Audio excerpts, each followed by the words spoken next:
Hello लाडक्या बहिणींनो आणि लाडक्या ताईंनो, नोव्हेंबरचा हप्ता म्हणजे 17वा हप्ता कधी भेटतो, कोणाला भेटतो याची उत्सुकता, आतुरता महाराष्ट्रातील सर्वच बहिणींना लागलेली आहे. कारण की 4 दिवस होऊन गेलेले आहेत.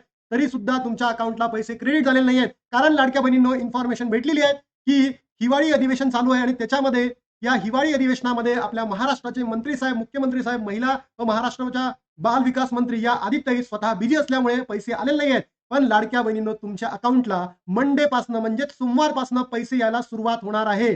सोमवारी लक्षात घ्या, सोमवार मंडे पासून तुमच्या अकाउंटला पैसे जमा होणार आहे आणि त्याच्याच माध्यमातून लाडक्या बहिणींनो एक महत्वाची सूचना, अर्जंट सूचना आदितीताईंनी त्यांच्या फेसबुक हँडलला दिलेली आहे. ही सूचना काय आहे तर लाडक्या बहिणींनो या व्हिडिओच्या माध्यमातून जाणून घ्या. कारण की आदितीताईंनी त्यांच्या फेसबुक हँडलला ही माहिती दिली आहे. सर्वच लाडक्या बहिणींसाठी ही माहिती असणार आहे. बघा लाडक्या बहिणींनो, आत्ताच नुकतीच लाडक्या बहिणींनो आदितीताई तटकरेंनी त्यांच्या फेसबुक हँडलला माहिती दिलेली आहे.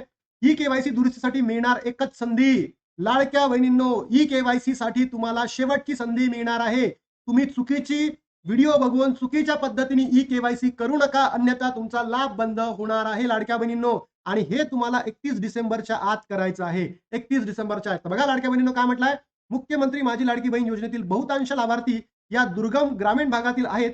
ई केवायसी प्रक्रिया करत असताना त्यांच्याकडून एकही किंवा चूक होणे स्वाभाविक आहे. या चुका दुरुस्त करण्याची संधी मिळावी अशा आशयाची अनेक विभागास प्राप्त झाली होती. तर लाडक्या बहिणींनो मी लढलो होतो आणि तुम्ही जर माझे प्रत्येक व्हिडिओ बघितले असेल तर मी हेच करत होतो आणि तुम्हाला सांगत होतो की येणार म्हणजे येणार, सगळंच येणार. सदर योजना ही महिला सक्षमाच्या हेतूने राबवण्यात येत आहे. म्हणूनच या महिलांना ई केवायसी करताना झालेली चूक सुधारण्याची संधी देणे अत्यंत गरजेचे आहे. हीच बाब लक्षात घेऊन ई केवायसी मध्ये केवळ एकदाच सुधारणा करण्याची अंतिम संधी 31 डिसेंबर 2025 पर्यंत देण्यात आलेली आहे. लाडक्या बहिणींनो, जर तुमची ई केवायसी करताना चुकी झाली आहे, जात प्रवर्ग निवडताना चुकी झाली आहे, होय नाही करताना चुकी झाली आहे, त्याचबरोबर लाडक्या बहिणींनो, ज्या बहिणींना डॉक्युमेंटमध्ये पती वडील नव्हते, त्यांनी चुकीची टाकले होते डॉक्युमेंट्स, तर अशा बहिणींना सुधारणा करण्याची आहे. पण मला तरी असं वाटतं डॉक्युमेंट अपलोड करण्याचं ऑप्शन सरकारने अजूनही दिलं नाही, पण ते द्यायला पाहिजे. बरोबर. यासोबतच पती नाही वडील नाही हयात असलेल्या बहिणींनी ही केवायसी प्रक्रिया पूर्ण करण्यासाठी पोर्टलवर सुविधा उपलब्ध करून देण्यात आलेली आहे. ही प्रक्रिया अधिक सुलभ आणि सोपी असावी. जास्तीत जास्त लाडक्या बहिणींनी मुख्यमंत्री लाडकी बहीण योजनेचा लाभ मिळावा यासाठी महिला व बाल विकास विभाग कटिबद्ध आहे. हेच म्हणणं आदिताईंचं आहे. तर माझा आदिताईला हेच प्रश्न आहे, आताच का? गेल्या 2.5 महिन्यापासून आम्ही म्हणत होतो लाडक्या बहिणी सातत्याने तुमच्या संपर्कात होत्या, तुम्ही त्यांच्यासाठी आतापर्यंत एवढा वेट का केला? असं माझं म्हणणं आहे आणि लाडक्या बहिणींचं सुद्धा म्हणणं आहे. कारण वेळ गेल्यानंतर तुम्ही काठी मारत आहे तर साप निघून जाईल. हेच माझ्या लाडक्या बहिणींच्या मनामध्ये झालंय सरकारविरोधात. ई केवायसी दुरुस्तीसाठी ई केवायसी प्रक्रिया मिळणार एकच संधी.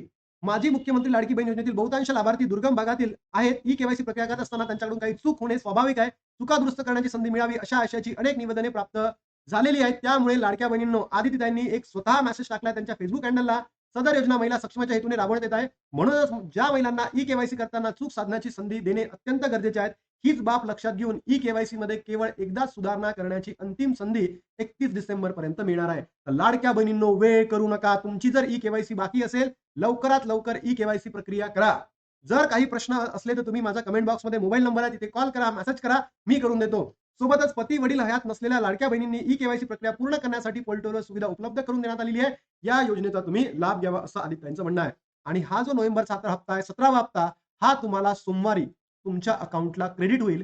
ही माहिती आपल्याला आता मिळालेली आहे. तर सोमवारचा वेट करा, तुमच्या अकाउंटला पैसे जमा होतील. तर लाडक्या बहिणींनो अर्जंट सूचना महाराष्ट्रातील तमाम बहिणींपर्यंत पोहोचवा. कारण स्वतः आदित्य तटकरेंनी त्यांच्या फेसबुक हँडलला ती दिलेली आहे. तुमचे काही प्रश्न असतील, तुमचे काही डाउट्स असतील तर नक्की कमेंट बॉक्समध्ये सांगा आणि त्या प्रश्नांच्या माध्यमातून त्याला मी स्वतः उत्तर देण्याचा प्रयत्न करतो. आता थांबतो आणि भेटतो तुम्हाला नवीन व्हिडिओमध्ये. तोपर्यंत जय हिंद, जय महाराष्ट्र, जय श्रीराम.